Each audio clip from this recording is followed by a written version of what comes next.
Hey guys, what's up? My name is Sean Wayne and today pag-usapan natin itong interview kay Depresius Castro. Again, tungkol doon sa sinabi at tinanong ni Katunying kay Bongbong Marcos.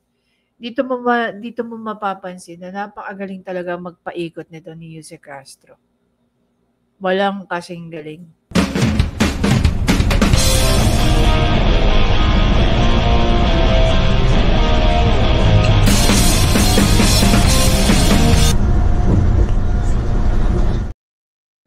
Okay guys, dun sa mukhang wala si DJ Chacha dito. Dito sa programa ni Kated Vailon. Yung co-host niya nagtanong po, again, kung ano daw ang sa loobin, bigla raw nasabi ni Bongbong Marcos na willing siyang makipagbati o makipag-reconcile sa mga Duterte. Take note, sa mga Duterte. Pakinggan nyo naging sagot dito ni Jose Castro. Alright, balikan natin si Attorney Claire Castro. Okay, sige. So Maricel, go ahead. Yusek, malinaw na po ba yung dating namin sa inyo? Oh, medyo po. Sige, kakayanin po. Oh, sige. Yusek, sisimulan ko na dun sa pinakahuling podcast. Actually, parang episode 1 pala yun, nung podcast na inilabas ni President Bongbong Marcos. At sinabi niya doon na siya ay bukas sa reconciliation sa mga Duterte. Take note.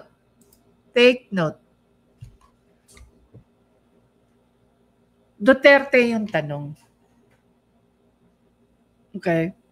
Kung mapapansin niyo rin, dun sa iba niya mga, what do you call that? Dun sa kanyang mga press briefing, kahit walang kinalaman sa mga Duterte, idadrag niya si VP Sara, si PRRD, pwedeng si Pulong, pwede rin si Mayor Baste. Pero dito, para lang hindi siya ma-corner, kinaladkad naman niya yung mga tao. Knowing that the question is just purely about the Dutertes. Diba? Kung babalikan din natin, yung tanong ni Katunying, it was just about the Dutertes. Para lang hindi magmukhang weak si Bongbong Marcos. Pati daw yung mga tao na ayaw sa kanya, willing siyang makipag-reconcile. Pakinggan natin ang sagot dito ni Jose Castro. Ano po bang pinaguhugutan ni Presidente dito out of the blue? Biglang sinabi niya na willing na siya to reconcile with the Dutertes. Hindi ko pinaguhugutan kasi yun lang yung natanong. Di ba? Kasi yung tinanong... Okay, malinaw. Malinaw yung sinabi niya. Yun lang ang natanong. Is sa inyong puso. Di ba? Kayo po ba ready na makipag-ayos? Parang something to that effect sa mga Duterte. At sa malinaw pa sa sikat ng araw. Willing ba kayong makipagbate sa mga Duterte? sagot niya, oo naman. At sa lahat ng tao. So nare-recall ko tuloy yung isang topic ni Kayo tungkol sa kung paano magpapasok ng propaganda itong si Jose Castro. Siya na rin na nagsabi, sabi niya, yun yung natanong It was about the Duterte.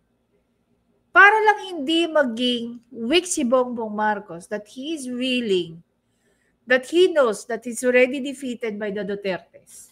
No? Not about popularity. Sikat na mga Marcos Ano pang popularity? Sikat na silang magnanakaw, sikat na silang mamamatay tao, hindi pa tayo nabubuhay.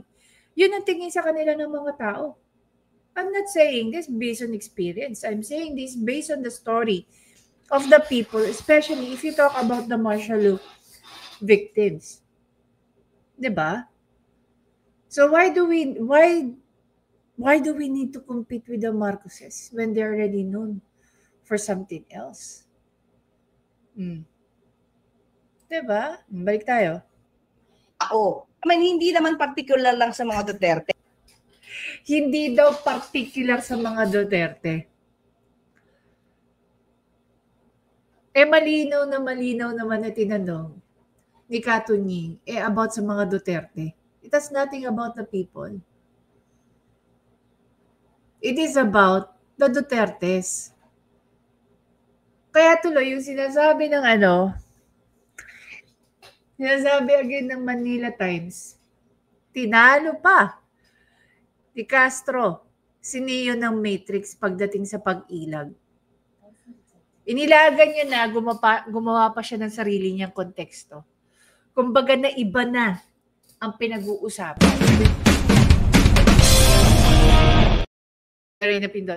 We're just talking about the Dutertes eh. We're not talking about anything else. Meron ba? Was there any follow-up question?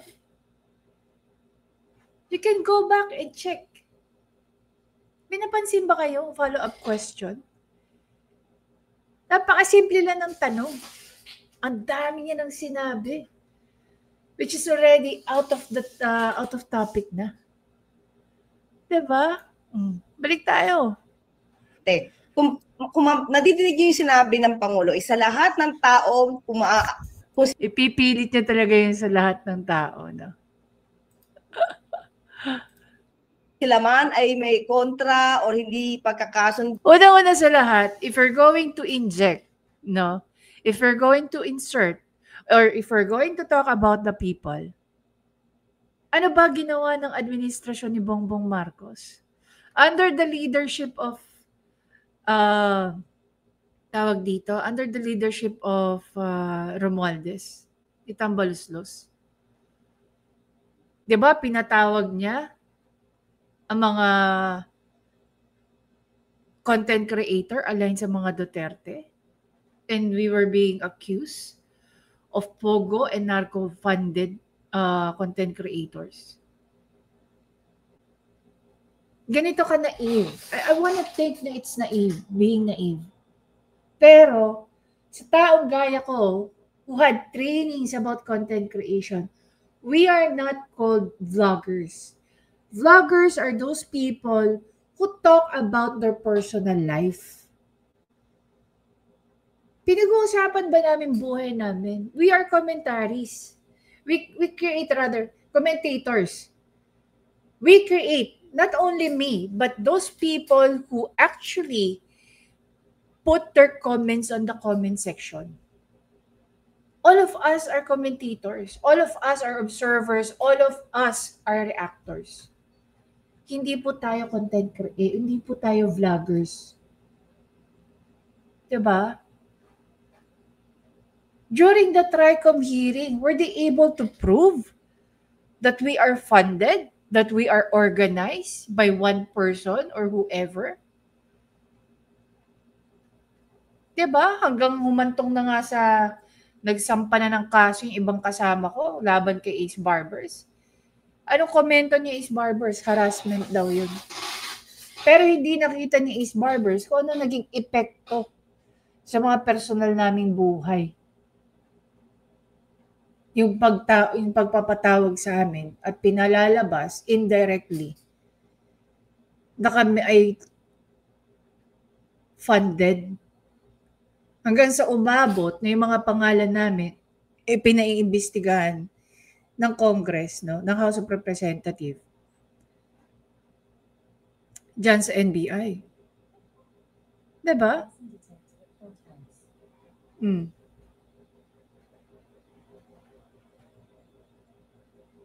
Tapos sasabihin ni Marcos, ni Bongbong, he wants to reconcile with people, his critics.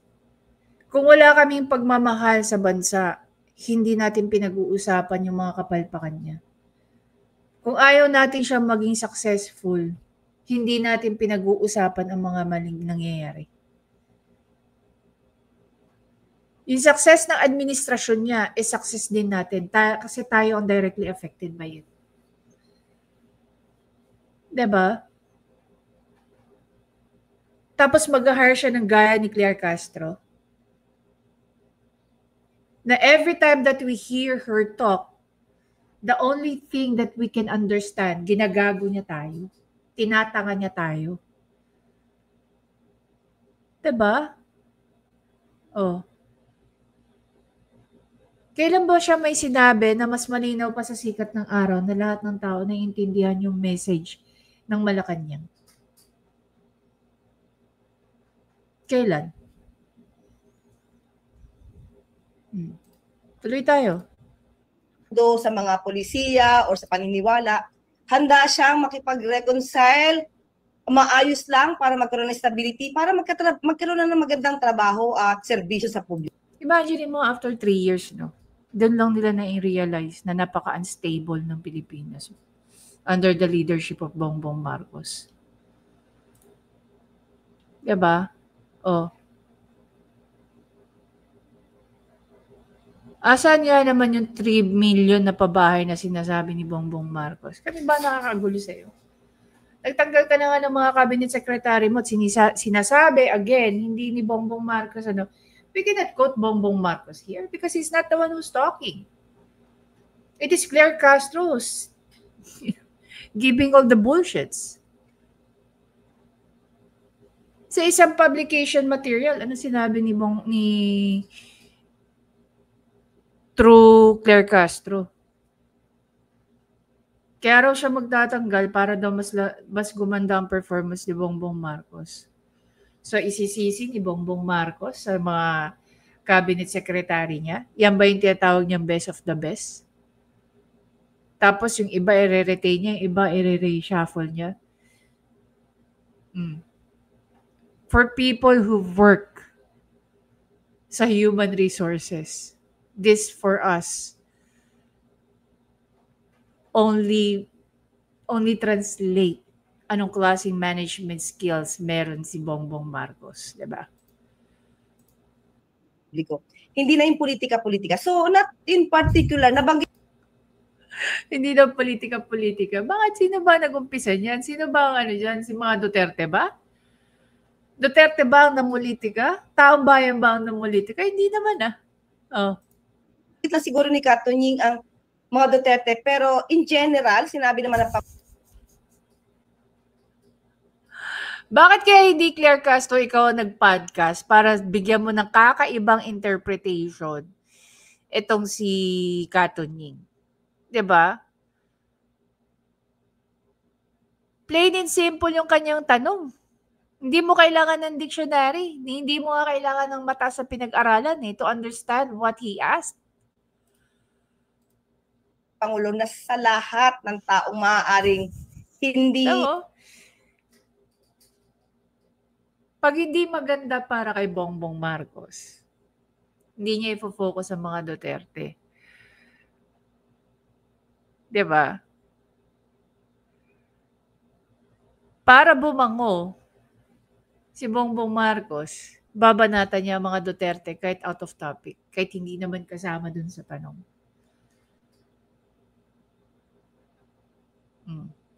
Tapos makikita mo, earlier today, no? Pakita ko sa inyo, Kaya niyakap niya si Miss Eden Santos. Sabi niya, walang personalan, trabaho lang. Kaya sabi ko, trabaho mo bang mambastos ng reporter? Samantalang ang reporter na humaharap sa'yo, yung mga media person, they're just bridging yung boses ng masa papunta sa inyo.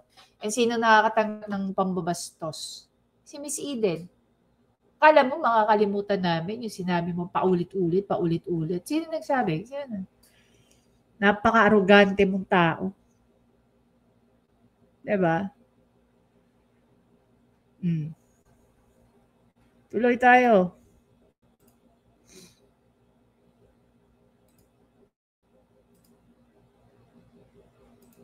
Ala, ayaw na mag-play.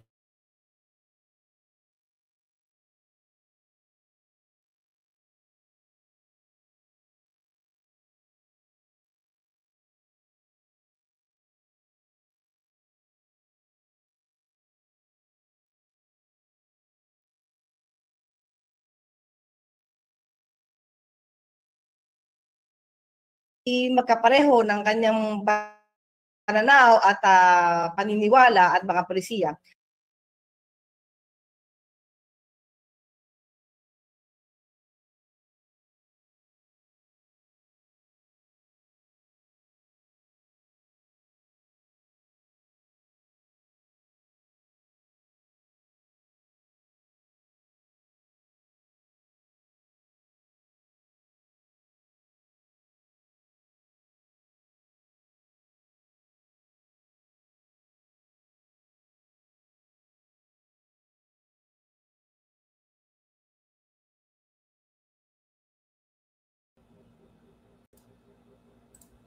handa siyang umabot, handa niyang abutin para lang maayos ang bansa. Although, Yusek, sabi mo nga sa lahat ng tao, pero siguro ang pinaka-prominente doon ay ang mga Duterte. So, Back to you. Back to you. ano kaya ito magagawa? Because in reality, marami pa rin talaga yung nagalit after the arrest of former President Rodrigo Duterte. Even his former presidential spokesperson ang sinasabi na paano mo aasahan na magkakaroon ng reconciliation? Iuwi niyo muna si FPRRD. Imagine mo, no? Sa dinami-dami ng sinabi niya, ibabalik din nung host sa Duterte yung pinag-uusapan. It only means that he's not answering the question directly. Ito naman po yung tanong natin dyan. Ano bang unang susundin ng Pangulo? Ang batas po ba? O ang pakikipagkasundo? Buha ka ng shit talaga to. Sa mga taong maaaring may kaharapin na mga kaso.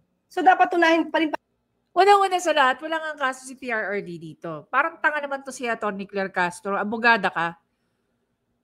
Kung babasahin mo ang sinabi, no, kung ano ba ang katayuan ng ICC, they are just a complementary court. May kaso ba rito si PRRD? Nalitis ba ang kaso niya kung meron? Wala naman eh. Papasok lang ang ICC kung wala tayong functioning judiciary. Abogada ka pa naman. Diba? Imagine niyo, you're hearing this from someone who should first believe sa kakayanan ng ating judiciary. Pa ng Pangulo ang pagsunod sa batas. Pagsunod sa batas? Talaga ba? Pag ginasuhan ba si Bongbong Marcos at nakaladkad ka, ano kayang sasabihin mo? So, kung yan po ang magiging condition ng pag-reconcile, mukhang uunahin pa rin ng Pangulo ang batas.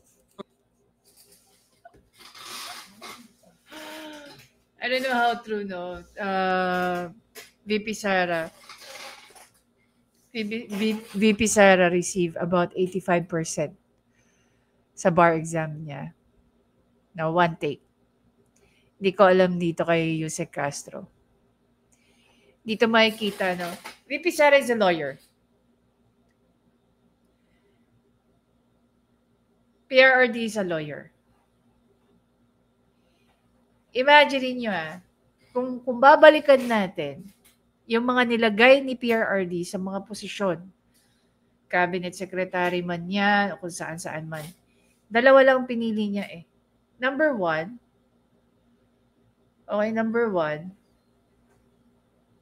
either naglagay siya ng retired general or abogado.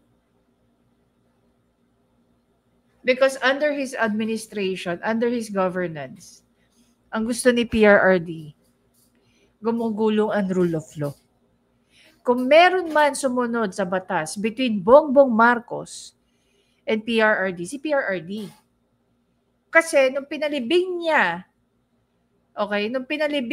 ang tatay ni Bongbong Marcos, may mga humabol sa Supreme Court. Ano nangyari? It was dismissed. Dahil ang pagpapalibing kay Apo Lakay sa libingan ng mga bayani, hindi na dahil siya ay diktador, pero siya ay naging sundalo sa panahon ng Hapon. PRRD, yes, follow the rule of law. Pero itong sinasabi ni Claire Castro na si Bongbong Marcos ay sumunod sa batas, good luck sa inyo kung sino sa inyong maniniwala. Diba? Natatawa pa nga ako eh. No? One of the top 2 communicators daw sa government, pangatlo tong si Yusek Castro. Sabi ko, ano kaya secret to her success? Nailala ko. Kailangan mo lang palang maging botangera. Diba? Yan ang tawag sa kanya ng netizen. Gaya nga ni Bongbong Marcos, Claire Castro will never be loved the way Attorney Trixie was admired, respected, and loved by many people during her time as someone who faced the media. Diba? As a press briefer. Kasi sabi nga ni Bongbong Marcos, he's not going to assign anyone as a spokesperson.